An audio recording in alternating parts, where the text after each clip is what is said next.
نن شپې ناول.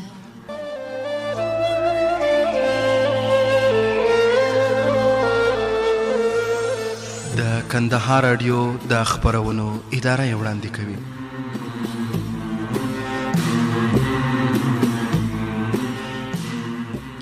د نن شپې ناول. د نن شپې ناول.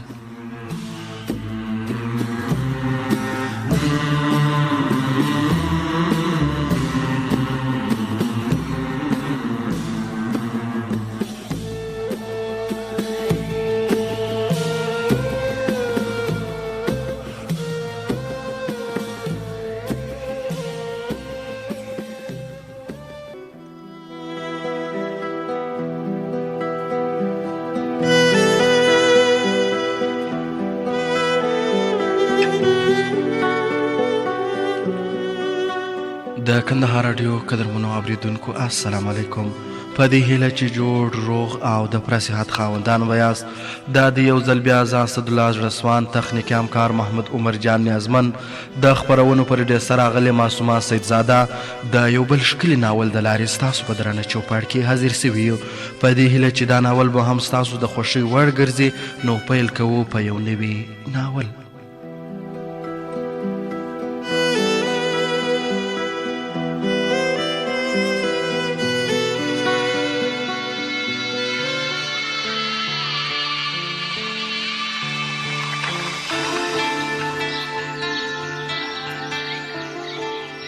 د ناول نوم دی څانګه.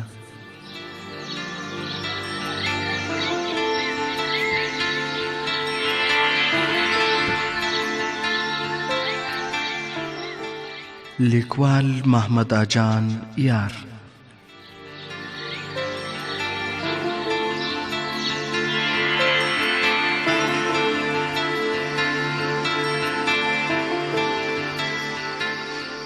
ویونکی اسدالله زړسوان.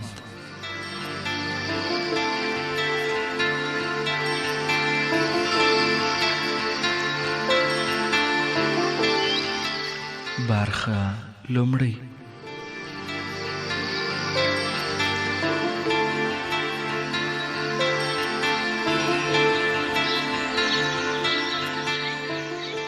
د پسرلي په موسم کې به چې کله هوا نرمه سوه، پورې غره کې به د ویزو او میږو رمې لګیا وې، خولې به یې په وښو کې ښخې کړې وې، یوې نیمې بزې به د څېړۍ شاخ ته دواړې پښې پورته کړې وې، د څېړۍ پاڼې به یې خرپولې. د خدای کار دی، د جګو غرو په سرونو تل واورې پرتې وې، د دې سیمې په غرونو هم اوړی ژمی واورې پرتې وې، په خوړونو او درو کې پرېمان اوبه بهېدې. یو مست سیند د غرونو په منځ کې تېر سوی دی. په هره دره کې چې پورته وګورې د اوبو زړوبی، د جګو تاترو او ګړنګونو ښه ښکلا د سیلانیانو زړونه راکاږي.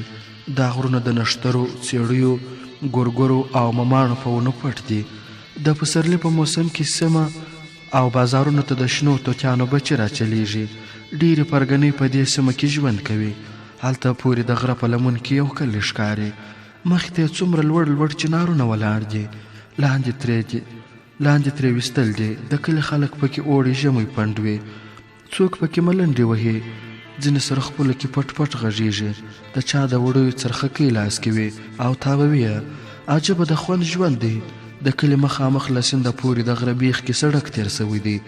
موټر پکې اولانو تېرېږي. همدغه کلي چې ښکارېږي دا د څانګې کلی دی.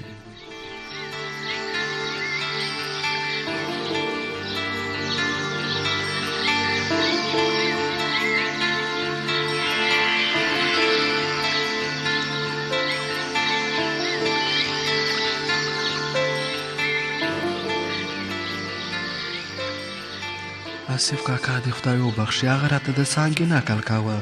په خپلو سترګو یې هر څه لیدلي وو. ټاکنده غرمه وه چې هغه زموږ د کور په غوله کې د نښتر ته تکیه کړې وه.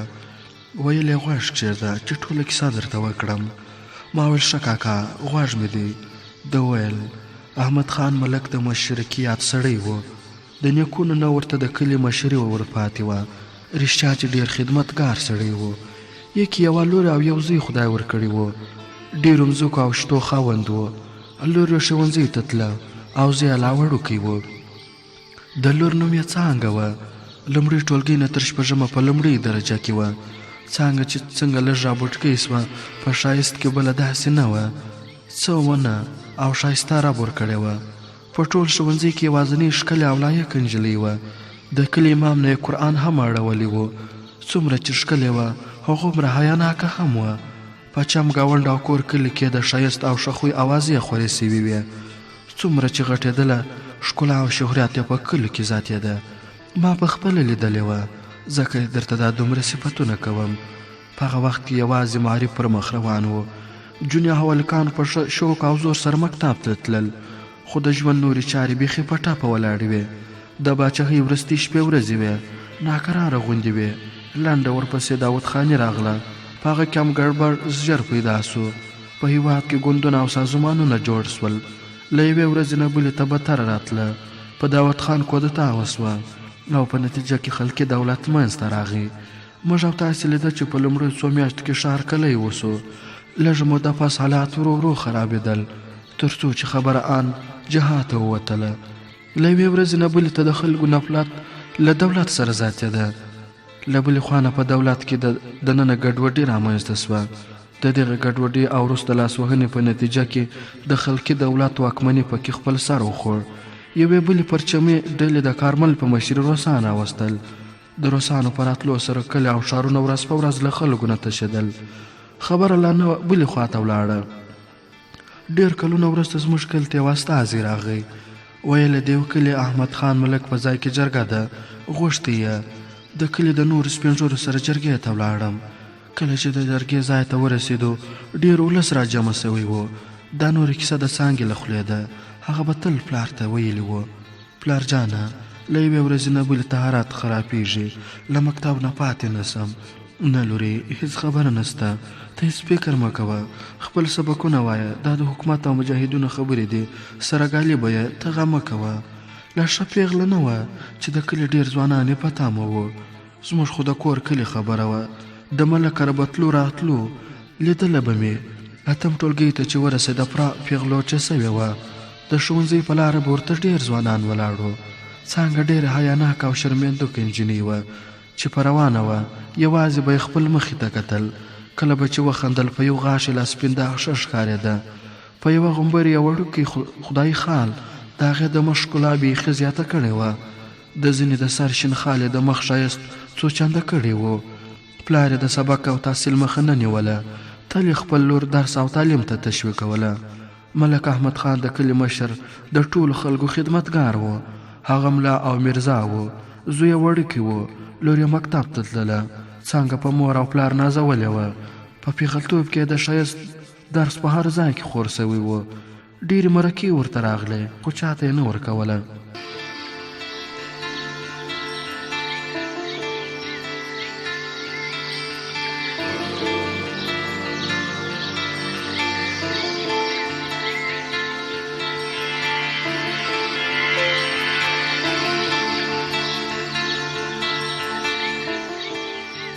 پرې ایښې یې وه چې لوړ تحصیلات وکړي. لور یې هم په ډېر شوق او ذوق سره درسونه لوستل. د کلي ټولو هلکانو د علم او معرف سره مینه درلوده. رښتیا چې هغه وخت کې معرف پوره ترقي کړې وه. دا دولت نوی دی، د خلکو په طبع برابر نه دی راغلی. اوس خو لا دومره تکلیف نسته، کیدای شي چې دا مخالفتونه هوار سي. ما چې به کله له پلاره د جګړو او حملو پوښتنه وکړه، هغه به لنډ ځواب راکړ: لورې، هېڅ خبره نسته ده، ستا له دې خبرو سره څه، یوازې خپل درسونه لوله. څه موده وروسته شپې ورځې ګرانې سوې. د ټوپکیانو له خوا په ځینو ځایونو کې ښوونځي وسول. زه له نهم ټولګۍ نه لسم ته کامیابه سوې وم. یوه ورځ د پلار خوا ته ورنږدې سوم. ما ویل: پلاره، د اوسني دولت خلک خو په ګزاره او خبرو اترو کې ډېر ښه دي، مګر په مکتب کې ځینې معلمان، ښوونکي او متعلمین ترې بد وړي، خو په ظاهره له ډاره څه نسي ویلی. لورې، نور ولس هم دغسې در واخله. په ځینو ځایونو کې د حکومت پر ضد خلکو جهاد اعلان کړي، خو خدای دې خیر پیښ کړي. یاره، دوی که لمونځ کولی، جوماتونو ته ورتلی، د اسلام خبرې کولی، هېڅ به عام نه وای سوی. لورې، دا خبرې پرېږده، خپل سبق دې وایه. هر څوک او خپل عمل یې. بله ورځ علاقه دار ته ورغلی وم. د برک کلي د رنګریز ورونو یو هلک نوی علاقه دار سوی و. خدای جو پلار یې نه پېژنم، د چا په یو کار پسې ورغلی وم. د ډېرو خلکو سره ښه چلند کوه. ما خو ترې بده خبره وانه اورېده، خو زما د خبرې وار چې راغی او هغه راته وکتل، سم د واره د نورو خلکو مخې ته راته وویل: ملک کاکا، ستا ځمکه به ویشل کېږي، د ځمکې حاصلات را روان دي، ته په پیوډالانو کې راځې. هغه کار یې راته اجرا کړ، مګر داسې خبره یې راته ونه کړه. نه پوهېږم څه به کېږي. پلار جانه، همدا خبرې خو موږ په مکتب کې اورو.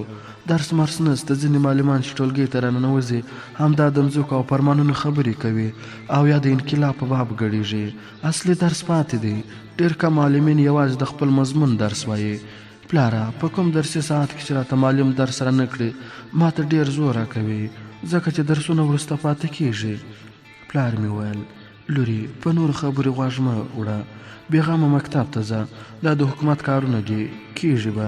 بله ورځ مې سهار وختي لیدل چې د کلا دروازې ته 2 تنه د علاقه داري پولیس ولاړ وو.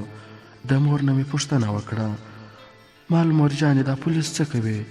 هغې راته وویل: یوه شېبه مخکې د پلار ورسره ولاړ، د علاقه داري نه پسې کاغذ راغلی و. ما ته یې دومره ویل زه علاقه داري ته ورځم. علاقه دار صاحب غوښتي یم، نه پوهېږم چې څه به وایو. تاسو تشویش مه کوئ، بېرته ژر راځم. نه پوهېږم لورې چې د څه لپاره یې بوتلی. مور جانې، ډېر خطري وخت دی، په پلار مې څه ونه سي. لورې، خدای دې خیر کړي. د مور په سترګو کې مې اوښکې وګرځېدې، زه هم خفه سوم. منډه مې کړل. پاسته سره چې په کړکۍ مې پام وکړ. ما ویل چې پلار خو مې رانغی. د کلا وړاندې د کس لارې ته چې له علاقه دارۍ نه راسن زموږ کلا ته راغلې وه، څو ځلې مې له کړکۍ نه ور وکتل. د پلار مې هېڅ نښه نه وه. له زینې نه مې مور ته وکتل چې هغې د خپل ټیکري په پیس کې خپله پوزه پاکه کړه. ژړل یې. خواته یې ورغلم. ما ویل: مور جانې، مه خفه کېږه، پلار به مې بېرته راسي. هغې بیا په ژړغوني غږ وویل: لورکۍ، دا حکومت راته سم نه ښکاري. د پلار په تبه دې زه پوهېږم، هره شپه ساړه ساړه اسویلۍ باسي، ما ته سم حال نه وایي. نه پوهېږم چې څه خبره ده. ستا پلار خو په ټول عمر کې څوک نه دي ازار کړي، تل یې په حجره کې د حکومت خلک ناست وي. دا حکومت چې راغلی دی موږ کره د حکومت څوک نه دی راغلی. مورې، زما د پلار سره د چا څه دي؟ خامخا کومه خبره به وي، ځکه یې غوښتې دی. صبر به وکړو، که تر ناوخته پورې رانغی بیا به ورپسې دهقانان ورولېږو چې معلومات یې وکړي.